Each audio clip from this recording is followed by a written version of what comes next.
Marwadi go back ఉద్యమం జరుగుతుంది. మార్వాడీలు ఇక్కడికి వచ్చి వ్యాపారం చేయడం ద్వారా మా పొట్ట కొడుతున్నారు అని అంటూ ఉన్నారు. ఇక్కడ కొంతమంది వ్యాపారస్తులు మార్వాడీస్ గోబ్యాక్ అని అంటున్నారు. అంతేకాదు అవాంఛనీయమైన పోటీని సృష్టించడం ద్వారా ఇక్కడ వ్యాపారులు దివాలా తీసే పరిస్థితులను సృష్టిస్తున్నారు కాబట్టి మార్వాడీస్ గోబ్యాక్ అని అంటూ ఉన్నారు. అదే సమయంలో మేము కూడా భారతీయులమే, మేము కూడా ఇదే తెలంగాణ గడ్డపైన పుట్టాము, తెలంగాణ ఉద్యమ సమయంలో కూడా మేము కూడా సపోర్ట్ చేశాము, ఈ నేలలో మాకు భాగస్వామ్యం ఉంటుంది, మమ్మల్ని వెళ్ళిపోండి గోబ్యాక్ అనడం సమంజసం కాదు అని కొంతమంది అంటూ ఉన్నారు. రాజకీయ నాయకులు కూడా అంటూ ఉన్నారు, మార్వాడీలు గోబ్యాక్ అనే ఉద్యమాన్ని ఎవరైతే తీసుకొస్తున్నారో వాళ్ళు అర్బన్ నక్సల్స్ అని రాజకీయ నాయకులు కూడా అంటున్నారు.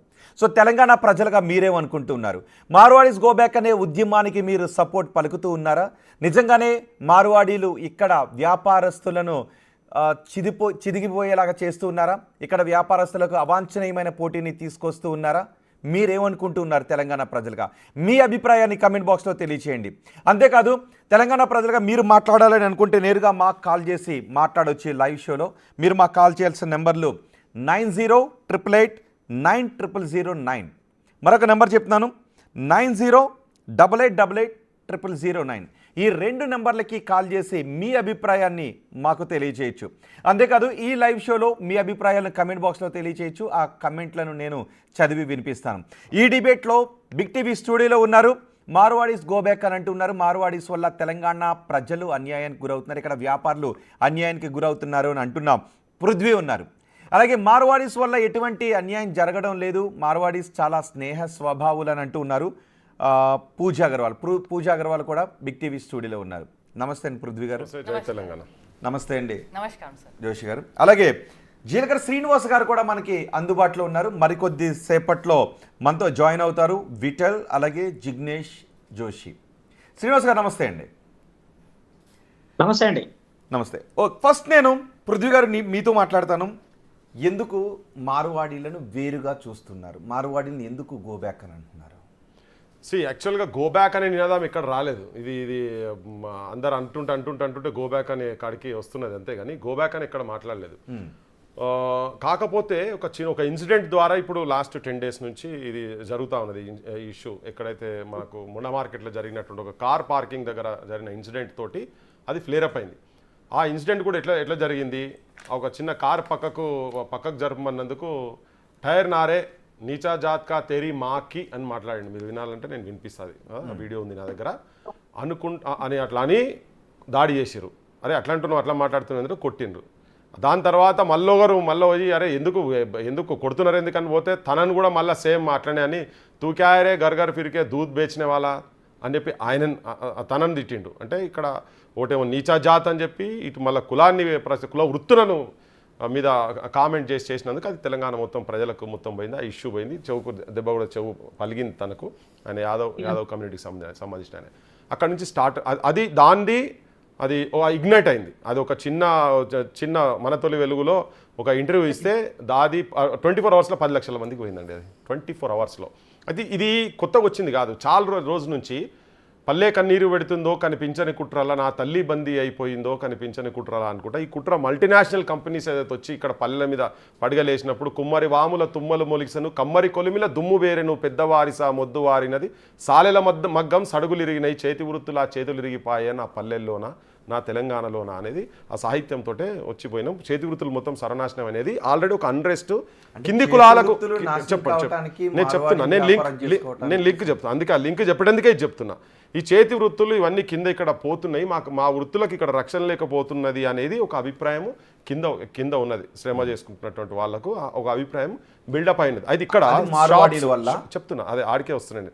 షాప్స్ ఇవాళ ఏమైపోయినంటే ఈ వృత్తుల మీద ఆధారపడినటువంటి మా దగ్గర విశ్వకర్మలకు సంబంధించినటువంటి వాళ్ళ షాపులు వీళ్ళు ఎప్పుడైతే ఇక్కడ మార్వాడి కమ్యూనిటీస్ వాళ్ళు వచ్చి చాలా షాపులు ఇక్కడ పెట్టిన తర్వాత వాళ్ళు ఎప్పుడైతే బిజినెస్లు ఇక్కడ ఎక్స్పాండ్ చేసిన తర్వాత వాళ్ళను ఆ షాప్స్ను అవి తట్టుకోలేక ఇక్కడ చాలా మంది దాదాపు 30కి పైన మంది ఇక్కడ ఆత్మహత్యలు చేసుకున్నారు. నేను ఆ పాయింట్ దగ్గర ఆపాలనుకుంటున్నాను.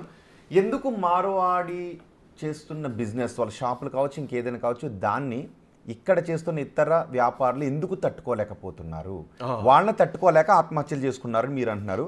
ఎందుకు మార్వాడి బిజినెస్ని ఇక్కడ ఉన్న వాళ్ళు తట్టుకోలేకపోతున్నారు? అదొక వాళ్ళ దగ్గర వనరులు ఉన్నాయి, వాళ్ళకు ఆ సమాజం నుంచి వాళ్ళకు సపోర్ట్ బేస్ ఉన్నది.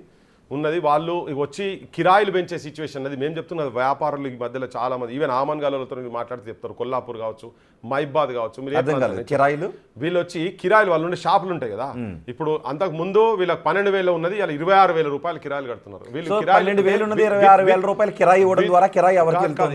వీళ్ళు ఏమైతుందంటే వీళ్ళు ఒక బిగ్ వేలో వస్తున్నారు. ఎట్లయితే మల్టీనేషనల్ కంపెనీలు వచ్చి మన దగ్గర మీద పడ్డాయో అట్లా ఇప్పుడు వీళ్ళు కూడా విత్ లాట్ ఆఫ్ మనీ వచ్చి అక్కడ వ్యాపారస్తులు అంటే ఒక్కొక్క పాయింట్ అడుగుతాను. పూజ నేను మీ దగ్గర కూడా వస్తాను. సో వాళ్ళు ఎక్కువ అమౌంట్ని తీసుకొచ్చి ఇక్కడ పెట్టుబడులు పెట్టి పెద్ద స్థాయిలో వ్యాపారాలు చేస్తున్నారు. సో పెద్ద స్థాయిలో వ్యాపారాలు చేస్తూ ఉన్నప్పుడు ఇక్కడికి పెట్టుబడులు వస్తుంటుంటాయి, పరోక్షంగా కొన్ని ఉపాధి అవకాశాలు కూడా వస్తుంటుంటాయి కదా. మరి దాన్ని మనం అక్కడ ఉపాధి అవకాశాలు కూడా ఏమైతుంటాయి, వీళ్ళు షాపులు పెట్టిన దాంట్లో కూడా ఎవరిని కూడా ఇక్కడ ఈ ప్రాంతం వాళ్ళు ఉద్యోగాలు ఇస్తలేరు. అదొక అన్రెస్ట్ కూడా ఉంది. ఇది మనం చెప్పేది కాదు, మీరు కేసు స్టడీగా ఎక్కడికి పోదామంటే ఏ ప్రాంతానికి పోదామంటే మనం పోదాం, మీ బిగ్ టీవీ తరఫుకి వెళ్ళి మనం పోదాం. అదొక అన్రెస్ట్ ఉంది. తర్వాత ఇక్కడ ఇంకొకటి ఏంటంటే ఇప్పుడు నేను రిపీటెడ్ లాస్ట్ 3 days నుంచి చెప్పుకుంటూ వస్తున్నా, వీళ్ళంతా ఈ వ్యాపారంలో ఉన్నటువంటి వాళ్ళు మెజారిటీ వీళ్ళు బిల్స్ ఇయ్యరు, ట్యాక్సీలు కట్టరు, జీరో దందా నడుపుతున్నారు. నేను ఆ పాయింట్ దగ్గర కూడా ఆపి అడగలను. ఒక్కొక్క పాయింట్ గురించి మనం మాట్లాడదాం. అండ్ ట్యాక్స్లు కట్టరు, బిల్లు ఇవ్వరు అని అనుకుంటే, బిల్లు ఇవ్వనప్పుడు మీరు మనీ పే చేయొద్దు, బిల్లు ఇవ్వకుండా మీరు పర్చేజ్ చేయొద్దు. ఒకటి జనాల్లో అవేర్నెస్ కల్పించాలి. ట్యాక్స్లు కట్టరు అనుకుంటే అది గవర్నమెంట్ బాధ్యత. నిజంగా ట్యాక్స్లు కట్టకపోతే గవర్నమెంట్ చూస్తూ ఊరుకోదు, ట్యాక్స్లు రైట్స్ జరిపించాల్సిందే. ఇన్కమ్ ట్యాక్స్ ఆఫీసర్స్ లేదంటే ఇతర ట్యాక్స్ డిపార్ట్మెంట్ అధికారులు వాళ్ళు తనిఖీలు చేయాల్సిందే. సో అది గవర్నమెంట్ బాధ్యత కదా. మరి వీళ్ళ కట్టరు, వీళ్ళు వెళ్ళిపోండి అని మీరు ఒక ఉద్యమాన్ని లేపడం ద్వారా నేను అనేది ఏంటంటే ఇవన్నీ సమస్యలు గ్రౌండ్లో ఉన్నాయి. ఈ సమస్యలన్నిటికీ ఇక్కడ ఉన్నటువంటి కొంతమంది అధికారులు వీళ్ళతో కుమ్మక్కై కావచ్చు, కొంతమంది పాలిటీషియన్స్ కుమ్మక్కై కావచ్చు, అధికారులు చేసేటువంటి పనులు చేస్తలేరు వాళ్ళు. సో ఇక్కడ ఉన్నటువంటి వాళ్ళ వ్యాపారాలు చిన్న వ్యాపారాలు నష్టపోతున్నాయి. కాబట్టి ఇక్కడ ఇప్పుడు మా తెలంగాణ ఇప్పుడు కొట్లాడి తెచ్చుకున్న తెలంగాణ, ఇది త్యాగాలతో వచ్చినట్టు తెలంగాణ, అస్తిత్వ పోరాటంతో వచ్చింది ఇక్కడ. సో ఇట్లా వీళ్ళు వచ్చి మా బతుకుదెరువు మీద ప్రభావం పడుతున్నది కనుక మాకు ఇక్కడ రక్షణ కావాలి, దీని మీద రక్షణ కావాలి అనేది. ఇంకోటి దాడులు జరుగుతున్నాయి. అన్రెస్ట్ ఏంటంటే చెప్తా, తూప్రాన్ లో ఒక ఇన్సిడెంట్ జరిగింది. నేను మా దగ్గర కూడా మా వరంగల్లో చెప్తున్నా. మా వరంగల్ 90s ఎర్లీ 90s ఇది ఓవర్ నైట్ వచ్చింది కాదు, ఇది చాలా రోజుల నుంచి జనం లోపల రగులుతున్నది. ఇక్కడ మా దగ్గర మా కుమార్పల్లి అని ప్లేస్ ఉంటుంది హన్మకొండలో, అక్కడ ఒక మార్వాడి షాపు ఎప్పుడో వచ్చి అంతకు ముందే అంటే 90s కన్నా ముందే ఒక 20-30 ఏళ్ల కింద వచ్చి ఒక కిరాణా షాప్ పెట్టిండు. తర్వాత ఆయన ఆయిల్ బిజినెస్ కూడా పెట్టిండు. దాని ఆపోజిట్ ఒక మా దగ్గర కొమటోళ్ళు మంచిర్యాలకి వెళ్ళి వచ్చి ఒక షాప్ పెట్టిరు. అక్కడ సుట్టపోలో తెలిసింటే ఆ షాప్ వచ్చి కొంచెం మంచిగా నడుస్తుంటే ఈయన బర్దాష్ చేయలేక అదే ప్రాంతంలో అక్కడ ఉన్న వెళ్తారు, అది వీడు మంచిర్యాలకి వెళ్ళి కోంటోడు వచ్చి ఇక్కడ షాప్ పెట్టిండు. ఈయనే వేరే దేశంకి వెళ్ళి వేరే ప్రాంతంకి వెళ్ళి వచ్చి రాజస్థాన్కి వెళ్ళి వచ్చి వేరే రాష్ట్రంకి వెళ్ళి వచ్చి ఈయన పెట్టి ఈయన మంచిర్యాలకి వెళ్ళి వచ్చిందని చెప్పి కాంట్రాక్ట్ మర్డర్ చేయించిండు.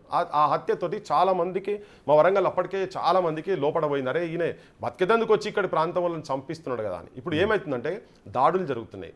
లాస్ట్ 4 years కింద ఇప్పుడు మీరు ఇప్పటిదాకా నేను మాట్లాడుకుంటూ వచ్చిన తూప్రాన్లో 2001లో ఒక ఇన్సిడెంట్ జరిగింది. అక్కడ వాళ్ళు దుకాణం పెడితే స్వర్ణకారు దుకాణం పెడితే రాడ్లతో దాడి చేసి దుకాణం పెట్టొద్దని ఏళ్ళు ఇరిగింది, అది కేసు అయింది.